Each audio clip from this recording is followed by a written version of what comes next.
I have a gentleman here that's a very dear friend of mine, and I know it has nothing to do with nuclear testing, but I'd like you to hear some of his stories about being in the Army at the age of 19, and he was in the Army and he spent some time, training time in the States, and maybe some of that was in England. I don't want to take all of his story. And he was at Normandy Beach, June 6, 1944. Mr. Benzer, come on up. Yeah, my name is Gaetano Benzer, and yes, I was involved with Normandy. I know it's a long, long time ago. Wow, 71 years ago now. This past June, it would be 71 years ago. I'm very fortunate for my age to still be in fairly good condition. I am 90 years old. I venture I don't look 90. I mean, most people tell me I don't. So it's just the good Lord's been taking good care of me. And when I went over there to England, I got in England and in South Wales. By the way, before we got to England, we left New York after leaving Boston, where our training was previous. And on our way overseas, I left on the British liner, the Aquitania. And it took us 11 days to get to Scotland. Why? Because we had to turn about every 10, 7 minutes, whatever, to avoid German subs. Otherwise, there would have been 5,000 of us swimming and good bait for the sharks. So anyhow, fortunately, we finally got to Scotland. And from Scotland, they put us on a troop train to get into Swansea, England, South Wales in England.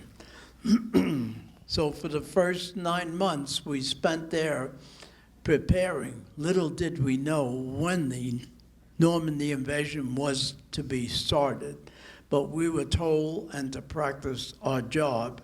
Our job was amphibious. I was not infantry. Our job was to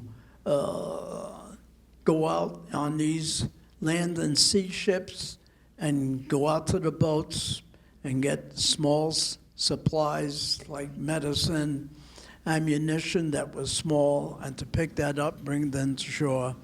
Of course, we never went out there without being attacked many, many times. Besides, we lived in a foxhole about, I'd say about 500-600 yards back from the beach after we got there. Before we got there on the beach, the hardest part was landing between Utah and Omaha. Yes, I landed with those troops. And when we came in, the water was terrible. If you saw the picture Saving Private Ryan, you'll have a good idea what I'm talking about. It was like this coming in. And if you didn't get seasick, you're a liar. Because it was that bad. We were actually puking on each other. Much less where the movie shows you just 2 GIs puking. No, they can't show all of you puking on each other. When we finally got to shore, as far as we can pull in, there's a lot of action going on, where these gentlemen talk about shooting up your bombs. There was so much action, so much bombing, so much machine gunning. You couldn't hear anybody yell at you because there was so much action going on.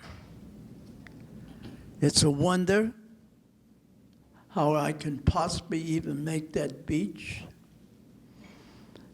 But I tried the best I could because I was so sick, and so was many of the other fellows on the boat with me. There was some of the landing crafts that came in, which they didn't tell you on. on the picture that didn't come in close enough. And before they realized they weren't too close, there was quite a few that jumped off the ramp and they were over their head. And I'm sorry to say, with that helmet, your M1, your pack, there's no way to swim to the top. They died without even seeing the beach. When we finally did, most of us dropped down because we were so sick. We came in on the very latter day of the day. The closer we got, the worse it was. I know it's very hard to tell you about Normandy. The best picture was Saving Private Ryan. I've seen them all. I've got plenty of books home. That is the most authentic. And being I was there, ladies and gentlemen, it was very hard to come on the beach and see all that dead and wounded on the sand. Before the day was over, that sand was just red from blood. There were quite a few hundred guys already wounded and dead laying on the beach. And all we did was dug in. I don't know how the good Lord just looked after me and some others. I never got wounded. However, I can't tell you. There were situations I was in where I said goodbye to my mother and dad. So many times I said goodbye, Mama, goodbye, Papa. I won't see you no more.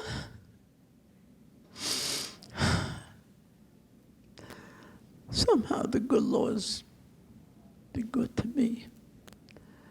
And here I am, 71 years later. I'm in very, very good shape, I should say. I'm married to a Korean lady. She makes a lot of soup, a lot of vegetables. My good man to the right of me has eaten there many times. He knows what kind of Korean food we eat, a lot of Italian food, and so does Sherry Herman sitting back there. And her and I do exercise. We do take care of ourselves. We read a lot. As I tell a lot of schools, Ernie and I are very, very into. We speak as many schools as we could possibly speak to. History student. History. History students. And history student. And I try to impress upon them that thing about dementia. That's all right. Here, right here. Read, think about it, do something. Don't just sit there and watch that television. Think, do things. And you could be like me at 90 years old. Take care of yourself, and yourself will take care of you. And there's one thing I do when Ernie and I come. We speak at the Air Force Base, the leadership school. We speak as many schools as we can possibly get. We speak to different groups. I'm happy to say there's a big ceremony coming up next month. I'd love to have you all there. It's on the 19th of November. It's at the UNLV Hams Hall. There's going to be 5 of us. There's just 5 of us who have received this Legion of Honor from France. I received this 2 years ago. When I was on my job, a man called up the French consulate and said, Mr. Benza, you are to receive the Legion of Metal from France. And the first thing I told him, I said, what the hell are you talking about? He says, I know it's been a long time. But he says, you and a few other people in Las Vegas ought to receive that medal. And here I am. I'm proud of that. That's the Legion of Honor, Equals the Medal of Honor in America. equal to the Medal of Honor in this country. Also, I'm proud to say there's a book coming out on me, which some people got together and they want to write a story because of my life and what happened on Normandy and what happened after I left Normandy, after 4 months in that foxhole. You don't know what it's like to eat sea ration can day in and day out.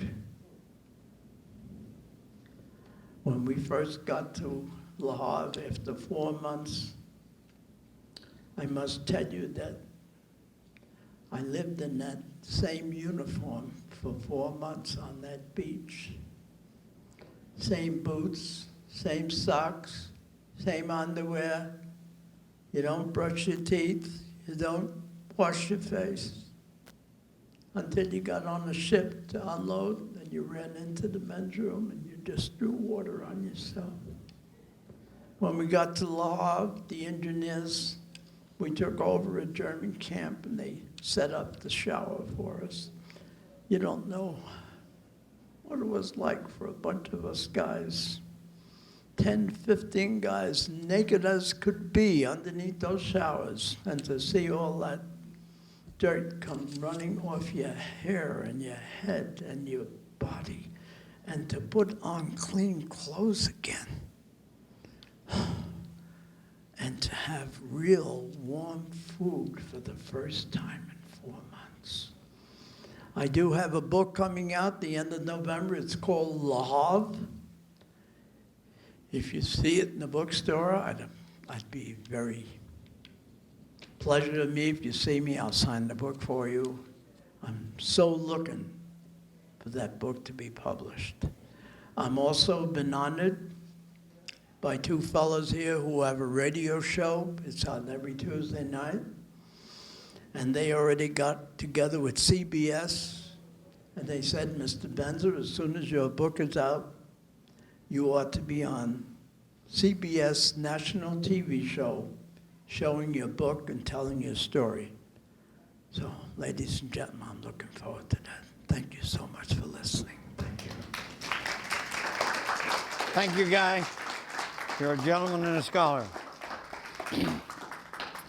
One of the things I want to add to him is that you don't probably, I'm sure a lot of you know history, but you know, when they Germans took over in France a number of months before that, and then the beach area, as if I remember correctly, is about 6 miles long, and there was a lot of German revetments up in the mountain that they'd had time to build. And when these poor men come aboard, they got slaughtered.